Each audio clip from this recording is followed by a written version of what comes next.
Movie की शुरुआत होती है जूलिया नाम की लेडी के साथ में, जो कि एक फेस कैम वीडियो बनाते वक्त हेल से ली गई सेल्फीज की बात कर रही थी, जिसके अंदर की सेल्फी लेने की वजह से काफी लोगों की मौत हो रही थी। जिसके अगले ही सीन में हम हैना नाम की एक लड़की को देख पाते हैं, जो कि एक ब्लॉगर थी और अपने घर में अकेली रहती थी। वो अच्छे से नहा धोकर तैयार हो गई थी और जैसे ही वो अपने पीसी पर ब्लॉग लिखने बैठती है, वैसे ही उसे अपने कलीग ट्रेवर की वीडियो कॉल आ जाती है। ट्रेवर हैना का कलीग होने के साथ साथ उसका अच्छा दोस्त भी था, इसलिए वो बातों ही बातों में हैना से उसकी कजन के बारे में पूछ लेता है, जो कि पिछले दिन आने वाली थी। लेकिन हैना उसको बताती है कि उसकी कजन ने उसके बॉयफ्रेंड मार्क के बीमार होने की वजह से फ्लाइट को डिले कर दिया था। और यहाँ पर ये बीमार वाली बात आप याद रखिएगा। अब अगले दिन हैना अपनी कजन को रिसीव करने के लिए एयरपोर्ट के बाहर खड़ी हुई थी, जहाँ पर हमको पता चलता है कि उसकी कजन कोई और नहीं बल्कि जूलिया ही थी। हैना जूलिया से मिलकर काफी खुश होती है और उसके साथ कार में बैठ जाती है। कार में बैठकर हैना जूलिया से मार्क के बारे में पूछती है। अब उसका नाम सुनकर जूलिया एकदम से ही दुखी हो जाती है, इसलिए सिचुएशन को लाइट करने के लिए हैना जूलिया के साथ सेल्फी लेने ही वाली थी, लेकिन जूलिया उसको एकदम से रोक लेती है। अब उसकी इस बिहेवियर से हैना काफी सरप्राइज हो जाती है, लेकिन फिर भी इस बात को नजरअंदाज करते हुए वो उसके साथ अपने घर की तरफ निकल पड़ती है।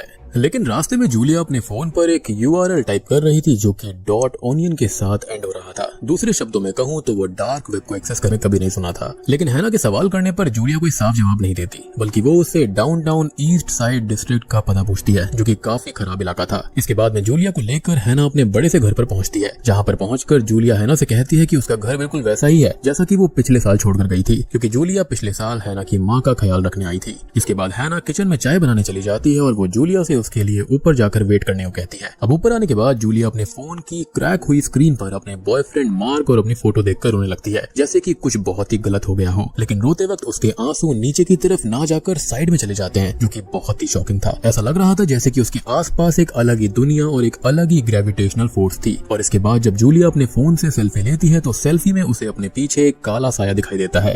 लेकिन जब वो उस जगह की फोटो अपने फोन के बैक कैमरा से लेती है तो उसके अंदर कोई भी काला साया नहीं था, यानी कि ये सब चीजें खाली सेल्फी के अंदर आ रही थी। अब दूसरी तरफ हैना किचन से चाय ला रही होती है, लेकिन इतने में ही उसे जूलिया के चिल्लाने की आवाज आती है। इसको सुनकर वो फौरन ही उसके पास पहुंच जाती है। जब वो उसके पास पहुंचती है तो वहाँ पर जूलिया को वो फ्लोर के ऊपर बेहोश पड़ा हुआ पाती है। लेकिन जब वो जूलिया को होश में लाने की कोशिश करती है तो वो बहुत जोर से चिल्लाकर दोबारा बेहोश हो जाती है। इसके बाद उसकी हालत को देखते हुए हैना ने डॉक्टर को बुला लिया था, जो कि जूलिया की ये हालत को कोई इन्फेक्शन की वजह से बताते हैं और हैना को ये यकीन दिलाते हैं कि जूलिया कुछ ही दिन में एकदम ठीक हो जाएगी। क्योंकि ऑब्वियस सी बात है कि डॉक्टर्स ने अपनी स्टडीज के दौरान कभी भी काला साया या फिर डीमंस वगैरह के बारे में नहीं सुना था। इसके बाद अगली सुबह हैना सोकर उठने के बाद सबसे पहले जूलिया की हालत को चेक करने जाती है, लेकिन जूलिया की बॉडी तब भी काफी गर्म थी और वो पूरी तरह से होश में भी नहीं थी। जूलिया को चेक करने के बाद में वो नहा धोकर तैयार हो जाती है, लेकिन तैयार होने के बाद उसे कुछ अजीब सा फील होने लगता है। लेकिन उस चीज पर ज्यादा ध्यान न देते हुए हैना अपने सिस्टम पर काम करने लग जाती है। लेकिन काम करते हुए उसे जूलिया के फोन से एक अजीब टेक्स्ट रिसीव होता है, जिसको देखकर हैना काफी खुश होती है, क्योंकि उसको लग रहा था कि शायद जूलिया थोड़ी सी रिकवरी करके उसको टेक्स्ट भेज रही थी। लेकिन जब हैना जूलिया के रूम में जाकर देखती है तो उसको पता चलता है कि वो तो अभी भी बेहोश है। इसके बाद हैना तुरंत ही जूलिया का फोन ढूंढने लग जाती है, लेकिन उसे उसका फोन कहीं भी नहीं मिलता।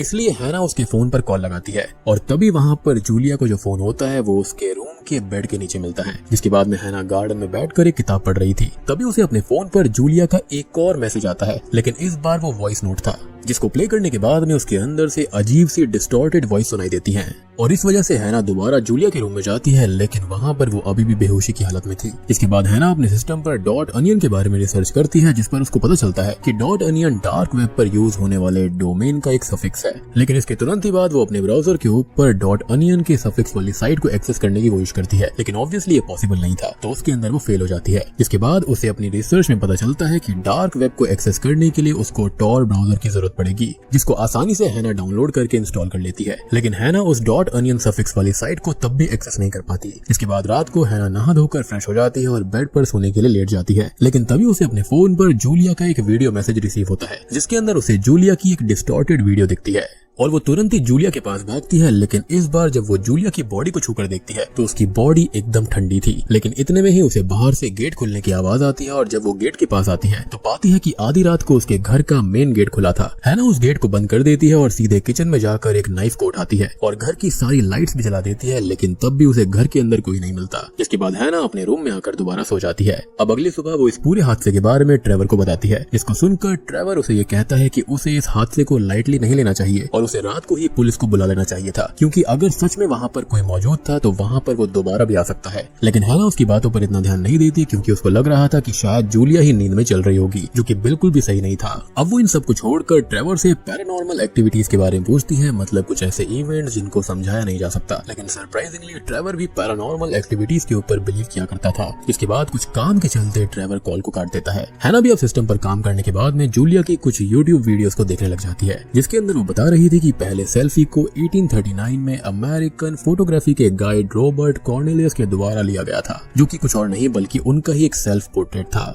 जिसके बाद जूलिया वीडियो के अंदर डार्क वेब का मेंशन करती है और फिर वो अगले एपिसोड में बाकी चीजें बताने वाली थी। लेकिन हैना को उस वीडियो का सेकंड पार्ट नहीं मिलता। वो उस वीडियो के सेकंड पार्ट को ढूंढने के लिए वेब सर्च करती है तो उसको कई क्रीपी आर्टिकल्स मिलते हैं, जिसके अंदर की जूलिया की मौत से रिलेटेड कई सारे लिंक भी दिखाई दे रहे थे। साथ ही साथ कई सारी साइट्स पर तो जूलिया को लेकर कई सारी फैन थ्योरीज और क्रीपी फोटोज भी दिखाई गई थी। लेकिन जब हैना पीछे मुड़कर देखती है तो जूलिया बिस्तर पर ही बेहोश थी। लेकिन जैसे ही हैना जूलिया को छूकर देखती है तो उसके हाथ खून से भर जाते हैं, जिनको धोने के लिए वो सीधा वॉशरूम की तरफ जाती है। लेकिन जैसे ही वो हाथ धोना शुरू करती है तो ऑब्वियस सी बात है कि उसके हाथ बिल्कुल सही थे, वहाँ पर कोई भी खून नहीं था। यानी कि यहाँ पर ये जो कुछ भी हो रहा था वो पैरानॉर्मल एक्टिविटी थी। जिसके बाद वो सीधे ट्रेवर के पास उसके घर पहुंच जाती है और उसको बताती है कि उसको इम्पॉसिबल जैसे लगने वाली क्रीपी चीजें दिखाई दे रही हैं और उसके साथ हो भी रही हैं, जिनसे उनको काफी डर लग रहा है। साथ ही में वो ट्रेवर को बताती है कि वो सब चीजें जूलिया से जुड़ी हुई हैं और वो ट्रेवर को उसकी डार्क नेट की रिसर्च के बारे में भी बोल देती है, जिस पर वो पहले तो उसकी मदद करने से मना कर देता है, क्योंकि डार्क वेब में कोई भी सर्च इंजन नहीं होता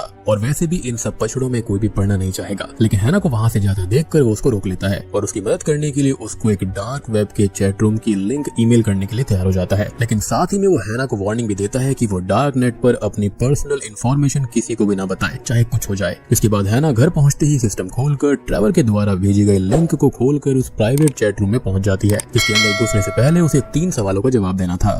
पहला सवाल ये था कि उसे अपना नाम बताना था। हैना उसके जवाब में फेक नाम डालने की कोशिश करती है, जिस पर हर बार साइट उसके गलत जवाब को पहले ही डिटेक्ट कर ले रही थी। इसकी वजह से उसको अपना रियल नेम यानी कि हैना डालना पड़ता है। दूसरे सवाल में हैना से उसके सीक्रेट डिजायर के बारे में पूछा जाता है, जो कि होता है किसी स्ट्रेंजर के साथ पूरी रात स्पेंड करना। तीसरे सवाल में हैना से उसके सबसे बड़े डर के बारे में पूछा जाता है और हैना का सबसे बड़ा डर था जिंदगी में अकेले रह जाना। तीनों सवालों का सही जवाब देने के बाद में हैना को चैट रूम का एक्सेस मिल जाता है, यानी कि ये कोई आम चैट रूम नहीं था, यहाँ पर कुछ न कुछ पैरानॉर्मल था। अब चैट रूम के अंदर हैना अपना यूजर नेम लॉरी रखती है और वहाँ पर वो एक ब्लैक रूम सर्च कर रही थी। कोई जवाब ना मिलने पर हैना चैट रूम में एक कोड के बारे में पूछती है, जो कि हमने शुरुआत में जूलिया के फोन में देखा था। जिसके बाद एक अजीब से यूजर नेम से हैना को एक प्राइवेट मैसेज आता है, जो कि हैना को जूलिया की वजह से जानता था और वो जूलिया की कोई डेट मिस होने के बारे में बता रहा था।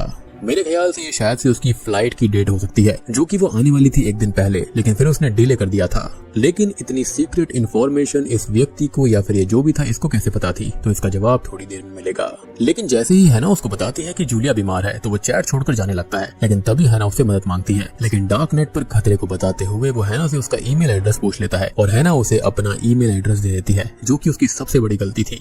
उसके इमोशंस को, उसकी नीड को यहाँ पर एक्सप्लॉइट किया जा रहा था। इसके बाद उसको अपने ईमेल पर एक लिंक रिसीव होता है। उस लिंक को खोलने पर हैना को एक क्रीपी हिलती हुई इमेज दिखती है और उसके बाद उसके ही फ्रंट कैमरा से उसकी कई सारी सेल्फीज अपने आप क्लिक कर ली जाती हैं और सेल्फीज खींचने के बाद में हैना के सिस्टम की स्क्रीन पर क्रैक पड़ जाता है, जैसा कि जूलिया के फोन पर था। यानी कि जूलिया के साथ भी सेम चीजें हुई होंगी, क्योंकि यहाँ पर ये चीजें क्रैक वाली जो है वो बिल्कुल सिमिलर हैं। इसके बाद में हैना को एक अननोन नंबर से कॉल आता है और जिसने कॉल किया था उसको हैना को डरा हुआ देखकर काफी मजा आ रहा था। तो क्रीपी स्माइल के साथ हैना की आवाज से ही समझ गया था कि फोटोज खींचने के बाद में हैना के साथ कुछ क्रीपी जरूर हुआ है। साथ ही साथ वो हैना को अपनी उल्टी सीधी बातों से और भी ज्यादा डरा रहा था। और अगर आप इस व्यक्ति का यूजर नेम ध्यान से डिकोड करने की कोशिश करोगे तो ये होता है फियर ईटर। अब ये व्यक्ति फोन काटने से पहले हैना को बताता है कि जूलिया का बॉयफ्रेंड मारा जा चुका है। जी हाँ, और जूलिया भी जल्दी ही मरने वाली है। जिसके बाद हैना की बारी है। इसके तुरंत बाद हैना सीधा जूलिया के बॉयफ्रेंड मार्क के पास फोन लगाती है, जिससे उसको पता चलता है कि मार्क बीमार नहीं है बल्कि मारा जा चुका है और इसलिए ही जूलिया मार्क का नाम सुनकर सैड हो गई थी।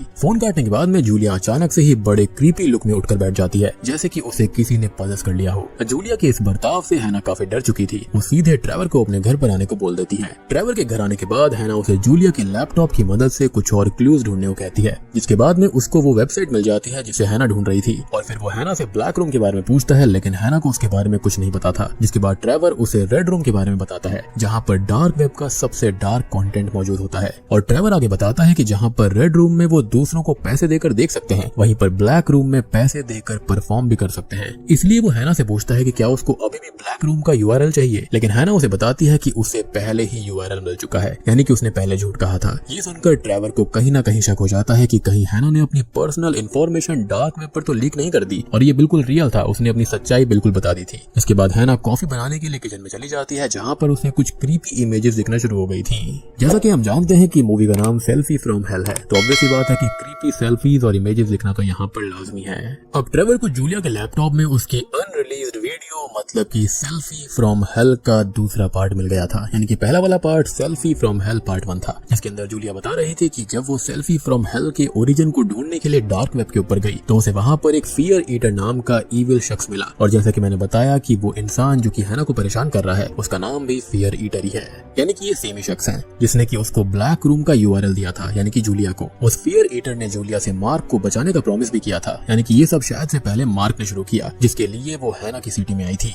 यानी कि पहले ये सब मार्क के साथ में हुआ, फिर जूलिया के साथ में और अब हैना के साथ में। और जो जूलिया शुरुआत में हैना से उस अजीब से जगह का एड्रेस पूछ रही थी वो मार्क को बचाने के लिए ही था। खैर इन सब बातों के बाद में जूलिया अपनी वीडियो के अंदर एक वार्निंग देती है कि ब्लैक रूम के अंदर होने पर वो 13 सेल्फीज ना देखें। वो सेल्फी देख लेने पर स्क्रीन का क्रैक होने का मतलब यह है कि कुछ बहुत बुरा होने वाला है। यानी कि यहाँ पर वो खाली कोई शख्स नहीं बल्कि यहाँ पर कुछ ना कुछ सुपरनैचुरल या फिर डीमन वाला सीन है। इसके बाद ट्रेवर को सोफे के ऊपर सुलाने के बाद हैना भी अपने रूम में सोने चली जाती है, लेकिन बीच रात में ही अचानक से उसके सामने जूलिया आ जाती है, जिसकी वजह से हैना की चीख सुनकर ट्रेवर नीचे आता है, लेकिन जूलिया वहां पर सांस नहीं ले पा रही थी। इसके बाद जूलिया को हॉस्पिटल लाना पड़ता है, जहां पर पता चलता है कि उसके सारे फेल होते ऑर्गन्स की वजह से उसका सुबह तक भी सरवाइव करना मुश्किल है। यानी कि उसकी बॉडी जो ठंडी पड़ रही थी उसका मतलब यही था कि वो मर रही है। लेकिन हैना ये बात सुनकर ट्रेवर से घर चलने को कहती है और घर पहुंचकर वो ट्रेवर को काफी रूडली वहां से जाने को कह देती है। ट्रेवर के वहां से जाने के बाद हैना के पास फियर ईटर का फोन आता है, जो कि उसको अकेला छोड़ने के बदले उसके कुछ मन चाहे काम करवाना चाह रहा था। और यहाँ पर ट्रेवर को बाहर भेजने के लिए भी उसने ही कहा था।